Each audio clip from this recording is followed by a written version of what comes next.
કેમ છો દોસ્તો? હું છું પટેલ પ્રજ્ઞેશ અને એનવી શોપીમાં હું ડાયરેક્ટ સેલિંગ કંપનીમાં કામ કરું છું અને આ કંપનીના માધ્યમથી અમે એક પશુપાલનમાં પણ કામકાજ કરીએ છીએ કે જેના થકી પશુઓનું સ્વાસ્થ્ય સારું રહે, દૂધમાં વધારો થાય. એમને ઘણી બધી સમસ્યાઓનો સામનો કરવો પડે છે પશુઓ અને પશુપાલકોને, કે જેના કારણે એમને નાનું મોટું નુકસાન પણ થાય છે. આવક કરવાની જગ્યાએ જાવક વધી જાય છે.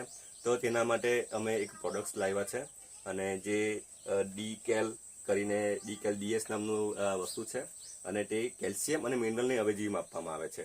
તો અમે અત્યારે લગભગ 15-20 દિવસ પહેલાં, 20-25 દિવસ પહેલાં અમે આ પ્રોડક્ટ્સ અહીં આપી હતી અને એમનું રિઝલ્ટ પણ આવ્યું છે. તો તેનું આપણે વાતચીત કરીશું. તો સર, આપનું નામ શું?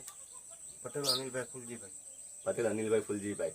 તો તમે આ જે પ્રોડક્ટ વાપરી છે, હા, તો તે કેટલા દિવસ થયા છે વાપરો છો ને? 25 દિવસ. 25 દિવસ. અને આપણું ગામ કયું તે કહી દો ખાલી. મારું ગામ વાંદરવેલા મોટા ફળિયા. વાંદરવેલા મોટા ફળિયા. હા, બરાબર છે. વાંદરવેલા મોટા ફળિયાથી છે અને એમને ત્યાં પણ ઢોર ઘણા છે અને ઘણા વર્ષોથી પશુપાલન કરે છે. પણ એમને હાલમાં જે પણ પશુ છે, ગાય છે, તો તેને થોડી સમસ્યા હતી. તો આપણે ગાયને શું સમસ્યા હતી? અમારી ગાય છે ને એ કાયમ એને લાળ.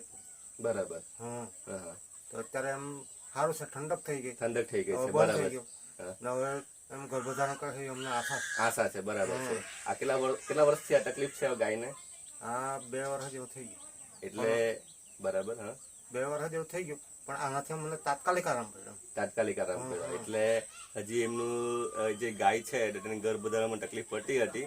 તો તે હવે એમને લાગે છે કે આશા છે કે જે પ્રમાણે ગાયના સ્વાસ્થ્યમાં સુધારો થયો છે, તો તે મુજબ એમની ગાય હવે ગર્ભધારણ વિકસે ત્યારે આપણે પાછો વિડીયો બનાવીશું. અને હાલમાં એ બીજી પણ એમની ગાય છે જે ઓલરેડી દૂધ આપે છે. તો એ દૂધમાં એ કેટલું દૂધ આપતી હતી પહેલા? આ જે પ્રોડક્ટ આપણે વાપરી છે 3.5 લીટર દૂધ આપતી હતી અને હાલમાં કેટલું આપે છે? અત્યારે 5 લીટર. હાલમાં 5 લીટર દૂધ આપે છે અને ફેટમાં પણ વધારો થયો છે ખરો? ફેટમાં વધારો થયો. એટલે ઘણાને કેવું લાગતું હોય કે આપણે આ પ્રોડક્ટ વાપરીએ અને દૂધ તો વટી જાય પણ ફેટ ઓછું થઈ જાય. પણ આમાં એવું નથી. આ પ્રોડક્ટથી દૂધમાં પણ વધારો થાય છે અને સાથે સાથે ફેટ તો જળવાય જ છે. ફેટ એટલો જ રહે છે પણ ફેટમાં વધારો પણ થાય છે અને આ એમનું રિઝલ્ટ છે. હવે આ જે 1 લીટર મતલબ કે 1.5 લીટરનો ફરક પડી ગયો. એટલે આપણે 2 વખત દૂધ લઈએ તો 3 લીટર આપણને હાલમાં રોજના દૂધ વધારે મળે છે. તો 1 લીટરનો કેટલો ભાવ હોય આમ ડેરીમાં?